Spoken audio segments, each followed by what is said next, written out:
বলেন তো দেখি, যেই নবীজি সাল্লাল্লাহু আলাইহি সাল্লাম দুনিয়াতেও আমার ফিকির করেছেন, কিয়ামতেও আমার ফিকির করবেন, মেরাজের রজনী আল্লাহ তাআলার সান্নিধ্যে যেও ফিকির করেছেন, সেই নবীজির অনুসরণ অনুকরণ নিজের জীবনে বাস্তবায়ন করা দরকার আছে না নাই?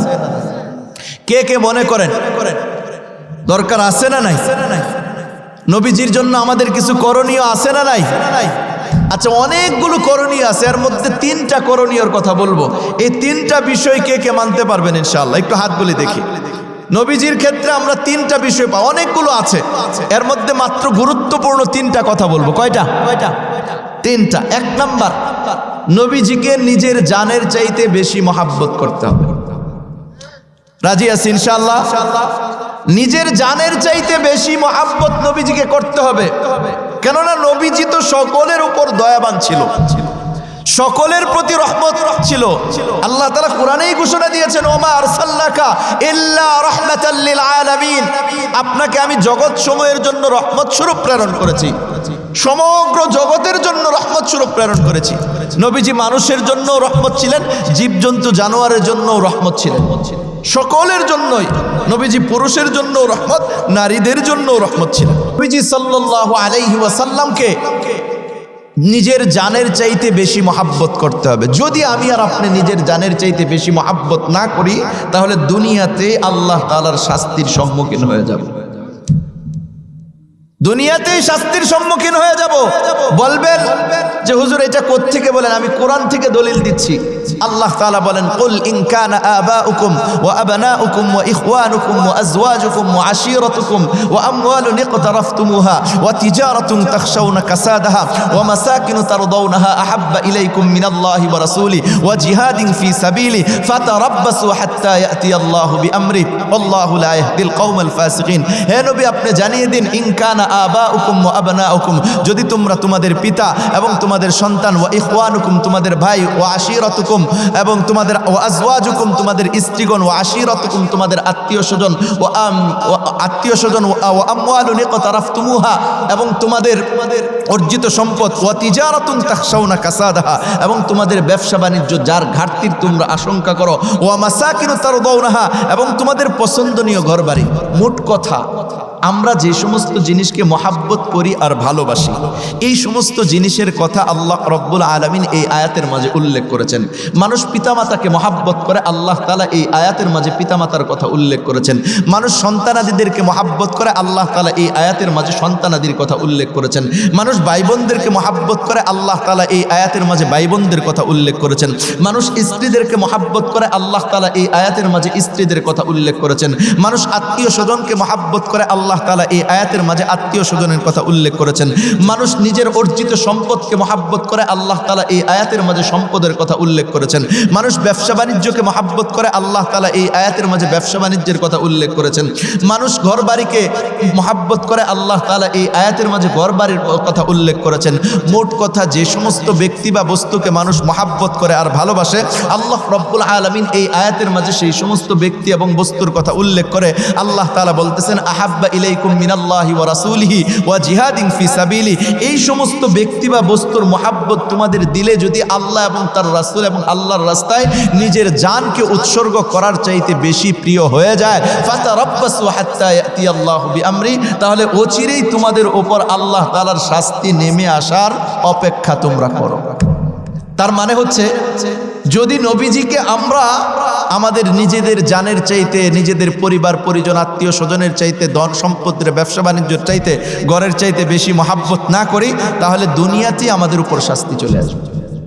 এজন্য নবীজিও বলেছেন, লা ইউমিনু আহাদুকুম হাত্তা আকুনা আহাব্বা ইলাই মিন ওয়ালিদিহি ওয়া ওয়ালাদিহি ওয়ান নাসি আজমাইন। তোমরা ততক্ষণ পর্যন্ত তো প্রকৃত মুমিনই হতে পারবে না যতক্ষণ পর্যন্ত না আমি তোমাদের নিকট তোমাদের পিতা মাতা সন্তানাদি এবং সমস্ত মানুষের চাইতে বেশি প্রিয় না হব, বেশি মহাব্বতের পাত্র না হব। এজন্য সবচাইতে বেশি মহাব্বত কাকে করব? নবীজি সাল্লাল্লাহু আলাইহি সাল্লামকে করব। সাহাবায়ে কেরাম রিদওয়ানুল্লাহি তাআলা আলাইহিম আজমাইন কি পরিমাণ মহব্বত করেছেন। হযরতে আবু বকর সিদ্দিক রাদিয়াল্লাহু তাআলা আনহুর মহব্বতের তীব্রতা দেখেন। নবীজি বলেছেন তুমি কিন্তু আমার হিজরতের সঙ্গী হবে। দীর্ঘ কয়েক মাস পরে নবীজি সাল্লাল্লাহু আলাইহি ওয়াসাল্লাম রাতের গভীরের মধ্যে দরজায় যে একটু নক করেছেন, সাথে সাথে দরজা খুলে দিয়েছেন। আবু বকর তুমি ঘুমাও নাই?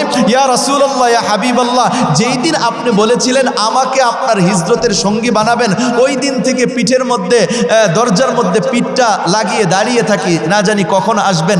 আমি যদি বিছানায় ঘুমিয়ে থাকি, এরপরে আপনি দরজায় নক করবেন, আমি বিছানার থেকে নামবো, উঠবো, এরপরে হেঁটে হেঁটে দরজা পর্যন্ত আসবো, এরপরে দরজাটা খুলবো।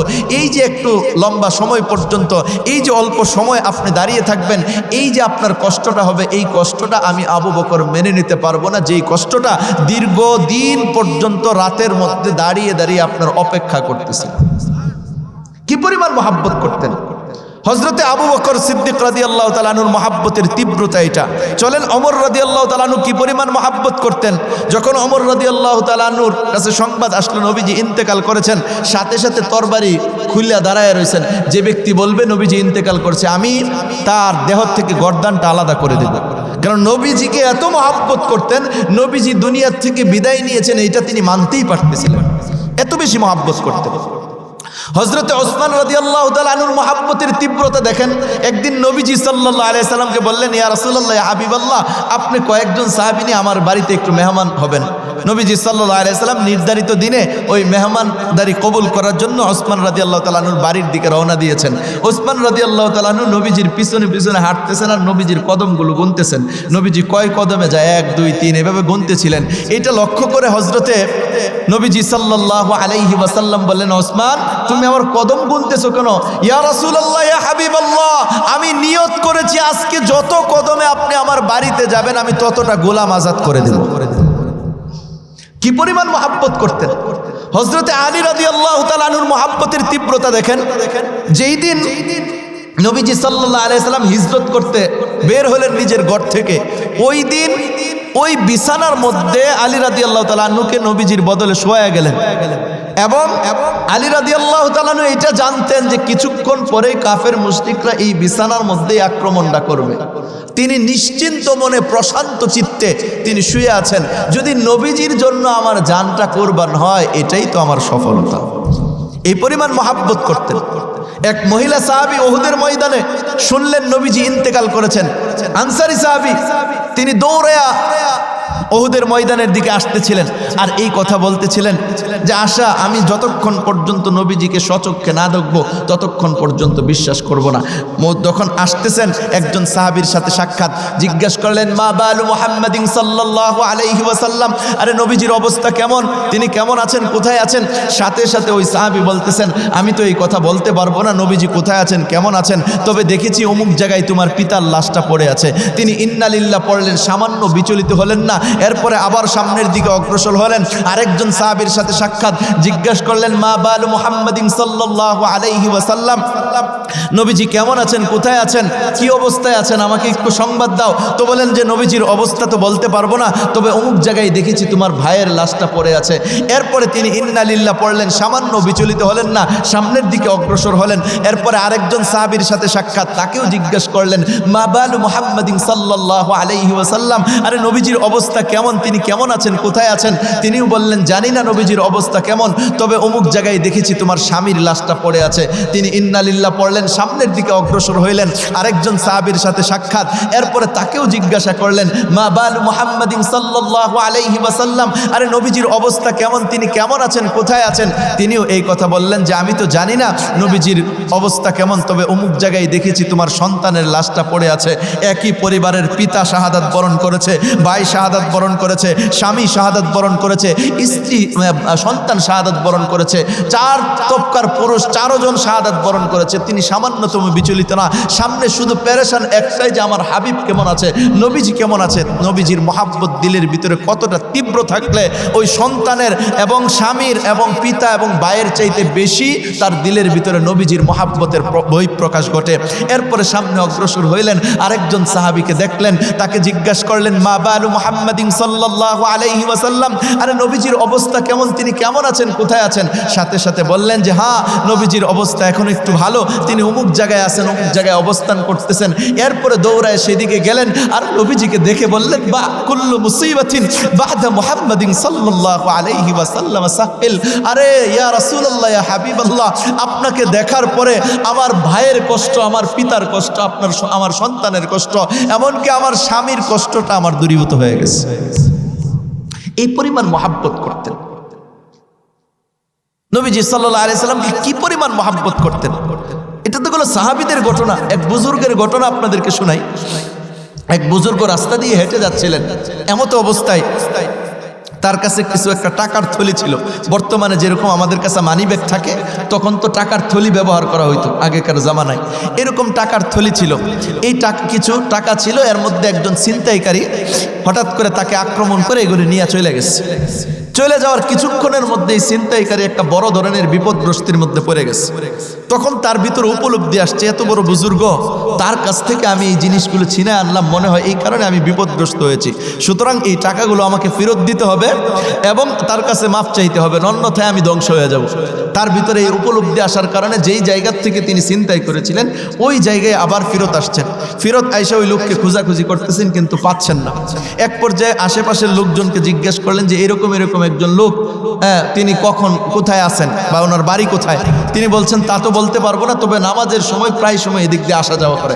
তিনি এরপরে দীর্ঘক্ষণ পর্যন্ত সেখানে অবস্থান করলেন। এরপরে নামাজের সময় যখন সময় হইল, তখন দেখেন বুজুর্গ আবার এই রাস্তা দিয়ে আসতেছেন। এরপরে এই লোকটা যে হাতে পায়ে ধরে মাফ চাওয়া শুরু করছেন যে হযরত, এই নেন, আপনার কাছ থেকে যা নিয়েছিলাম এগুলো নিয়ে যান, আপনি দয়া করে আপনি আমাকে মাফ করে দেন, আপনি মাফ করে দিলে আমি বিপদগ্রস্তির থেকে উদ্ধার পাবো, না হলে আমি তো ধ্বংস হয়ে যাব। এই ধরনের মাফ চাইতে থাকলেন। তো বুজুর্গ বলতেছেন যে দেখো, তুমি যখন আমার কাছ থেকে এইগুলো নিয়ে গেছো তখনই আমি তোমাকে মাফ করে দিয়েছি। আপনি চিন্তা করে দেখেন, একটু ভালো করে বোঝেন, আমি আর আপনি হলে কি করতাম? হ্যাঁ, তাহলে ওই বুজুর্গ বলতেছেন, যখন আমার কাছ থেকে তুমি এইগুলো ছিনতাই করে নিয়ে গেছো তখনই আমি তোমাকে মাফ করে দিয়েছি। ওই ছিনতাইকারী বড় আশ্চর্যান্বিত হলেন। আরে যখন নিয়েছে, স্বাভাবিকভাবে আমরা 2-4 দিন 5 দিন 10 দিন পরে, 2-4-5-10 দিন পরে যখন আমরা এগুলো পাওয়ার আশা না থাকে, তখন যে আমরা চিন্তা করি যা গেছে গেছে, ঠিক না? ঠিক। আমি গত 2 বছর আগে আপনাদের এখানে আসার পরে এখান থেকে যাওয়ার পথে পথিমধ্যেই কিন্তু আমাকে ডাকাতে ধরছিল। আপনারা শুনেছেন কিনা জানি না। হ্যাঁ, আমার কাছ থেকে কিন্তু অনেক জিনিসপত্র, মোবাইল টোবাইল, টাকা পয়সা, এগুলো অনেক কিছু নিয়ে গেছে। নিয়ে যাওয়ার পরে কিন্তু আমি পরবর্তীতে কি করেছি, থানায় গিয়েছি, মোবাইল পাওয়ার চিন্তা ভাবনা করেছি, কথাটা বোঝার চেষ্টা করেছি। আমি কিন্তু চেষ্টা ফিকির করেছি। এরপরে যখন দেখছি না এগুলো আর কিছুই হবে না, তখন এটা বাদ দিয়েছে, যা হওয়ার হয়েছে।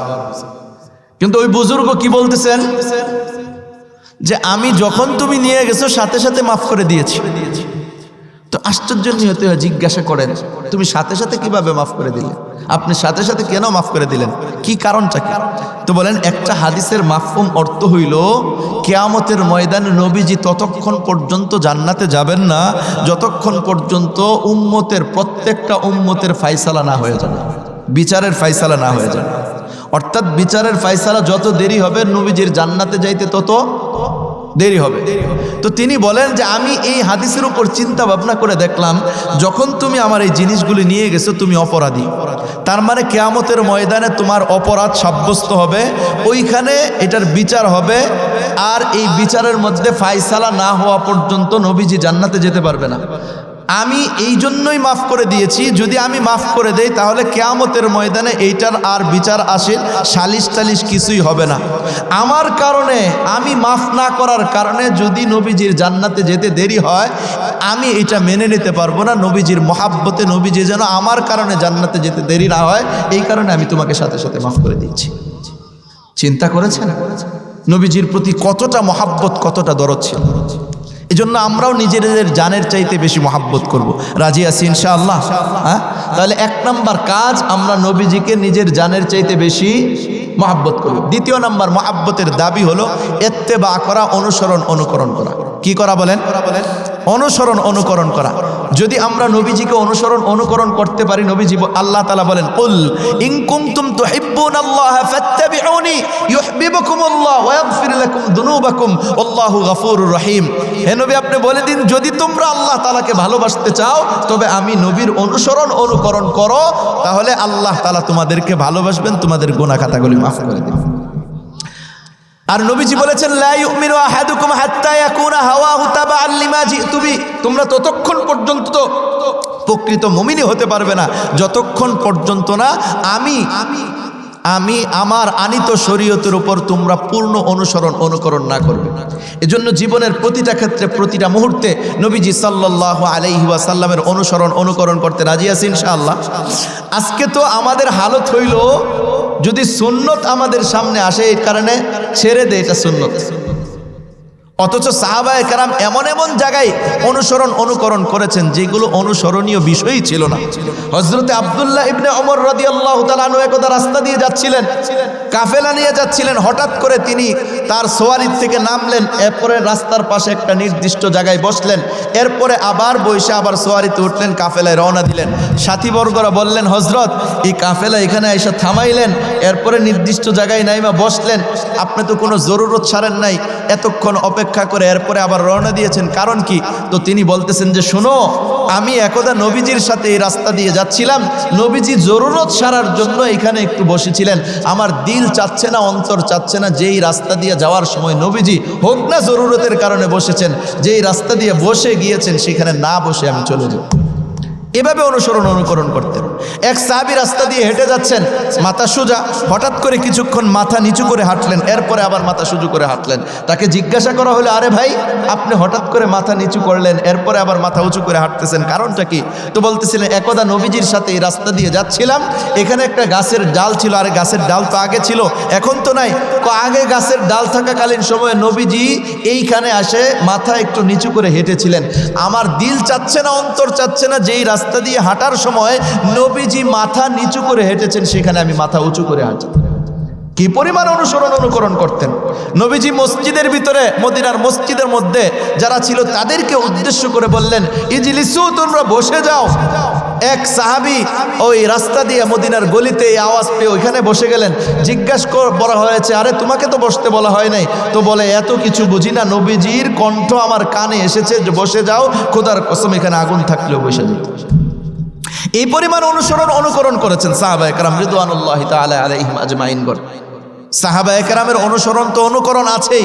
আমাদের বুজুর্গরা কি পরিমাণ অনুসরণ করেছেন তার দুই একটি বর্ণনা।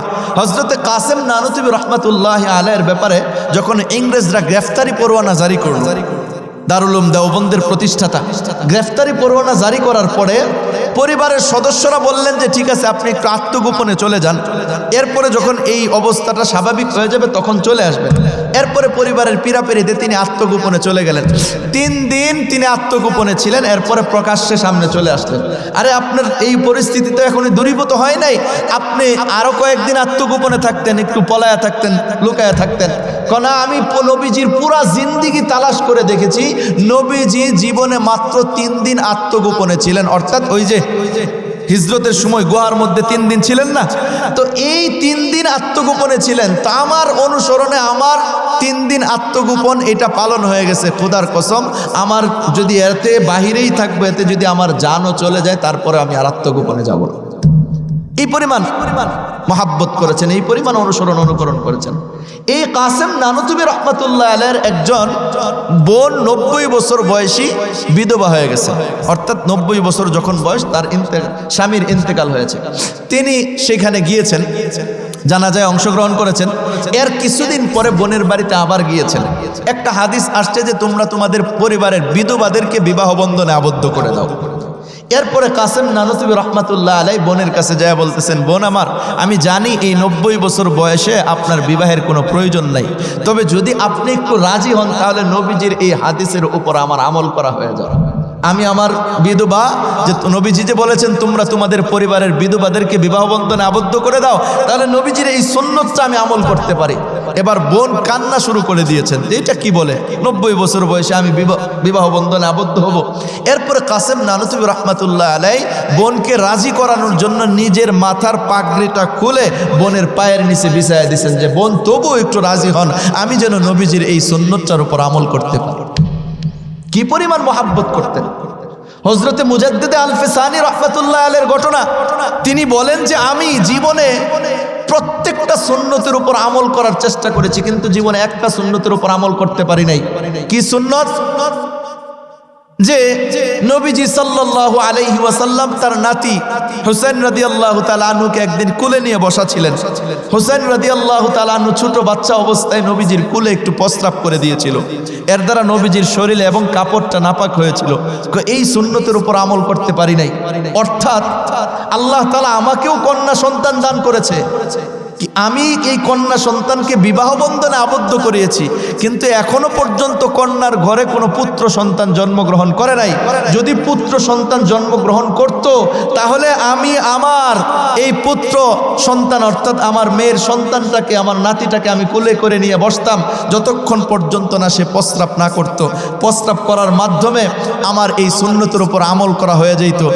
এরপরে তিনি পরিবারের সদস্যদেরকে ডেকে এই কথা বলেন যে শোনো, আমার জীবদ্দশায় যদি এই সুন্নতের উপর আমল করতে না পারি, আমার মৃত্যুর পরেও যদি আল্লাহ তাআলা আমার ঘরে, আমার মেয়ের ঘরে কোনো পুত্র সন্তান দান করে, তাহলে দয়া করে আমার কবরের উপরে যে একটু বসায় রাখো, যেন সে একটু প্রস্রাব করে। প্রস্রাব করার দ্বারা যেন মৃত্যুর পরে হইলেও আমি এই সুন্নতের উপর আমল করতে পারি। চিন্তা করেছেন কি পরিমাণ আগ্রহী ছিল সুন্নতের প্রতি। আর আমরা কি করছি? এজন্য জীবনের প্রতিটা ক্ষেত্রে, প্রতিটা মুহূর্তে সুন্নতের পরিপূর্ণ অনুকরণ করতে কে কে রাজি আছে ইনশাআল্লাহ? সকলে রাজি আছে ইনশাআল্লাহ? আচ্ছা, তাহলে 10টা সুন্নতের কথা সংক্ষেপে বলবো। এই 10টা সুন্নতের উপর যদি আপনারা আমল করতে পারেন, বাকি সুন্নতগুলোর উপর আমল করা সহজ হয়ে যাবে। যেই সুন্নতগুলো আমি আমার বডির মধ্যে ফিট করব, আমার দেহের মধ্যে। কে কে রাজি আছেন ইনশাআল্লাহ? একটু দেখি। নবীজির মহাব্বতে ইনশাআল্লাহ এই সুন্নতগুলো আমার জীবনে বাস্তবায়ন করব। রাজি আছেন ইনশাআল্লাহ? 1 নাম্বার, মাথায় টুপি রাখবো। কি রাখবো বলেন? মাথায় টুপি। যেই টুপি মাথার সাথে লেগে থাকে এই টুপি রাখবো সর্ব অবস্থায়, শুধু ঘুম আর গোসলের সময় ব্যতীত, বাকি সময় মাথা টুপি রাখা, এটা সুন্নত। এরপরে চুল সুন্নত তরিকায় রাখবো। চুল সুন্নত তরিকায় কাটবো, রাখবো। ঠিক আছে? কাটবো কি? সুন্নত তরিকায় মাথা কামানো এবং ছোট করে রাখা, সামনে পিছনে একদম বরাবর ছোট করে রাখা। আরেকটা হচ্ছে বাবরি রাখা। বাবরি যাদের দাড়ি আছে তারা বাবরি রাখতে পারবে, ছোট বাচ্চারা যাদের দাড়ি ওঠে না এদের বাবরি রাখার অনুমতি নাই। এই বাবরির মধ্যে আবার 3 সুন্নত, যারা বাবরি রাখবেন তারা উলামায়ে কেরামের কাছ থেকে জেনে নেবেন। বর্তমানে যেই ফ্যাশনটা হয়, সামনে দিয়ে চুল বড় রাখা হয়, সাইডে ছোট, এগুলো গোলামের ফ্যাশন। এক সময় স্বাধীন মানুষ তো বেচা কিনা হইতো, তখন মানুষ কোনটা স্বাধীন আর কোনটারে বেচা যাবে ওটা চিনবো কিভাবে? ওই যাদের চুল সাইডে ছোট থাকতো সামনে বড় থাকতো, বোঝা যাইতো এই লোকটা স্বাধীন না, এটা একটা গোলাম, এটারে বেচা কিনা করা যায়। ওইটারে আজকের যুবকরা এটা ফ্যাশন হিসাবে আমরা ধরে নিয়েছি। আল্লাহ তাআলা আমাদেরকে বোঝার তৌফিক দান করেন। তাহলে টুপি রাখবো মাথায়, আর সুন্নত তরিকায় চুল কাটবো, রাখবো। রাজি আছি? এটা গেল 2 নাম্বার। 3 নাম্বার, মুছ খাটো করে রাখবো, কেচি দিয়া কেটে, কিসে দেয়া, বেলেট দিয়া চাষবো না, কেচি দিয়া, অথবা বর্তমানে তো মেশিন, চুল কাটার মেশিন আছে, ওটা দিয়ে মুছ আমি কেটে রাখবো। 3 নাম্বার সুন্নত। 4 নাম্বার, মেসওয়াক ব্যবহার করবো, যে কোনো গাছের কাঁচা ডাল দিয়া। যেই নামাজের পূর্বে আপনি মেসওয়াক করবেন ওই নামাজের সওয়াব আল্লাহ রাব্বুল আলামিন 70 গুণ বাড়িয়ে দেবেন। সুবহানাল্লাহ। তা মেসওয়াক করবেন। মেসওয়াকের আরেকটা বড় ফজিলত হলো, যে ব্যক্তি নিয়মিত মেসওয়াক করে কিয়ামতের মৃত্যুর সময় আল্লাহ রাব্বুল আলামিনের পক্ষ থেকে একজন ফেরেশতা এসে তাকে কালিমা পড়তে সাহায্য করে দেয়। সুবহানাল্লাহ। তাহলে মেসওয়াক করব। রাজি আছি ইনশাআল্লাহ? এরপরে 5 নাম্বার সুন্নত, দাড়ি 1 মুষ্টির কমে কাটবো না, ছাড়বো না। দাড়ি এইভাবে ধরে 1 মুষ্টি যখন হবে এরপরে কাটা ছাটার অনুমতি আছে। দাড়ি 1 মুষ্টির কমে কাটলে ছাটলে 24টা ঘন্টা কবিরা গুনাহ লেখা হয়। মদ খাইলে যতক্ষণ মাতাল থাকবেন ততক্ষণ গুনাহ, জিনা করলে ওই যতক্ষণ করেছেন এর এতটুকু গুনাহ। কিন্তু কোনো জিনাখুর, কোনো মদখুর ঘুমাইলে গুনাহ লেখা হয় না, কিন্তু যে ব্যক্তি দাড়ি 1 মুষ্টির কমে কাটে ছাটে তাকে ঘুমন্ত অবস্থায় গুনাহ লেখা হয়। সিজদা অবস্থায় গুনাহ লেখা হয়। এই জন্য দাড়ি এক মুষ্টির কমে কাটা ছাটা সম্পূর্ণ হারাম। আপনি যখন দাড়ি এক মুষ্টির কমে কাটবেন ছাটবেন তখন চিন্তা করেন যে আপনি নবীজির সুন্নতের মধ্যে ছুরি চালাইতেছেন। একটু চিন্তা করে দেখেন, এক মুষ্টির কমে দাড়ি কাটা যাবে না, ছাটা যাবে না, এটা হারাম। রাজি আছি ইনশাআল্লাহ? আমি হাত তুলতে বলবো না, আপনারা মনে মনে নিয়ত করেন। একদা নবীজি সাল্লাল্লাহু আলাইহি সাল্লামের নিকট এক ব্যক্তি দাড়ি কাটা অবস্থায় আসছে। এটা দেখে নবীজি চেহারা ফিরায় নিছেন, আরেক দিকে গেছে ওই দিক থেকেও ফিরায় নিছেন। আমার দাড়ি কাটা অবস্থায় যদি কিয়ামতের ময়দানে আমি যাই, বলেন নবীজি যদি আমার থেকে মুখ ফিরিয়ে নেন, কে আমার জন্য সুপারিশ করবে? কে করবে? এজন্য আমার মতো অনেক যুবক ভাইদেরকে বলি, ভাই তুমিও যুবক আমিও যুবক, তুমিও যুবক আমিও যুবক, আমি দাড়ি রাখছি আমার সম্মান কমে গেছে। হ্যাঁ, তুমি দাড়ি রাখলে সম্মান কমে যাবে? হ্যাঁ, তুমি দাড়ি রাখলে সুন্দরী বউ পাইবা না, এটা একটা ভুয়া কথা। হ্যাঁ, একটু খোঁজ খবর নেয়া দেখো হুজুরদের স্ত্রীগুলোর হালত কি। কথা বুঝতে পেরেছেন? যাই হোক, আমি যেই কথা বলতেছিলাম, 1 নাম্বার টুপি, 2 নাম্বার চুল, 3 নাম্বার মুছ, 4 নাম্বার মেসওয়াক, 5 নাম্বার দাড়ি, এক মুষ্টির কমে কাটবো না ছাটবো না, 6 নাম্বার ঢিলা ডালা পোশাক পরিধান করবো। রাজি আছি ইনশাআল্লাহ? ঢিলা ডালা, যেই এলাকার হক্কানি ওলামা একরাম যেই পোশাক পরিধান করেন, ওই এলাকার সাধারণ মানুষের জন্য ওই ধরনের পোশাক পরিধান করা সুন্নত। ওই পোশাক তো পোশাকেরই অন্তর্ভুক্ত না যেই পোশাক দ্বারা শরীরের গোপন বাসগুলো বোঝা যায়। কথা বুঝতে পেরেছেন? আপনি এমন টাইট ফিট প্যান্ট পরলেন, জামা পরলেন, আপনার শরীরের গোপন বাস বোঝা গেছে, তার মানে হচ্ছে আপনার চামড়ার উপরে আরেকটা চামড়া লাগাইছেন, পোশাক পরেন নেই। আল্লাহ তাআলা বুঝার তৌফিক দান করেন। এটা গেল 6 নাম্বার। 7 নাম্বার হচ্ছে হাত পায়ের নখ সপ্তাহে 1 দিন কর্তন করব। রাজি আছি ইনশাআল্লাহ? 8 নাম্বার নাভির নিচের পশম, বগলের নিচের পশম সপ্তাহে 1 দিন, না পারলে 2 সপ্তাহ, না পারলে 3 সপ্তাহ, কমপক্ষে 40 দিনের মধ্যে একবার হলে কর্তন করতে হবে। 40 দিনের বেশি হলে গুনাহগার হয়ে যাবে। এটা গেল 8 নাম্বার। 9 নাম্বার প্রস্রাবের পরে টিস্যু কুলুক ব্যবহার করা, টিস্যু অথবা মাটি ব্যবহার করবেন। এরপরে 10 নাম্বার পায়খানার পরে ঢিলা ব্যবহার করা, বেজুর সংখ্যায় 3টা 4টা 5টা 7টা যে কয়টা প্রয়োজন এটা ব্যবহার করা। এই 10টা সুন্নতের উপর যদি আপনি উঠতে পারেন, বাকি সুন্নতগুলোর উপর আল্লাহ রব্বুল আলামিন আমল করা আপনাদের জন্য সহজ করে দিবে। আর নবীজি বলেছেন, মান আহাব্বা সুন্নতি ফাকাদ আহাব্বানি ওয়া মান আহাব্বানি কানা মাই ফিল জান্নাহ। যে ব্যক্তি আমার সুন্নতকে মহব্বত করলো, ভালোবাসলো, অর্থাৎ সুন্নতের অনুকরণ করলো, সে আমাকে মহব্বত করলো। যে আমাকে মহব্বত করলো সে আমার সাথেই জান্নাতে থাকবে। তাহলে 1 নাম্বার বিষয় কি পেয়েছি? নবীজিকে নিজের জানের চাইতে বেশি মহব্বত করব। 2 নাম্বার নবীজির সুন্নতের অনুকরণ করব। 3 নাম্বার গুরুত্বপূর্ণ বিষয়, এটা বলেই শেষ করছি আলোচনা, নবীজির প্রতি অধিক পরিমাণে দুরূদ পড়ব। কি পড়ব? অধিক পরিমাণে দুরূদ পড়ব। নবীজি বলেন, যেই ব্যক্তি আমার প্রতি অধিক পরিমাণে দুরূদ পড়বে, কিয়ামতের ময়দানে সে সবচাইতে নিকটবর্তী হবে আমার। যে নবীজি এটাও বলেন, যে ব্যক্তি অধিক পরিমাণে দুরূদ পড়বে, কিয়ামতের ময়দানে তাকে আরশের ছায়ায় স্থান দান করা হবে।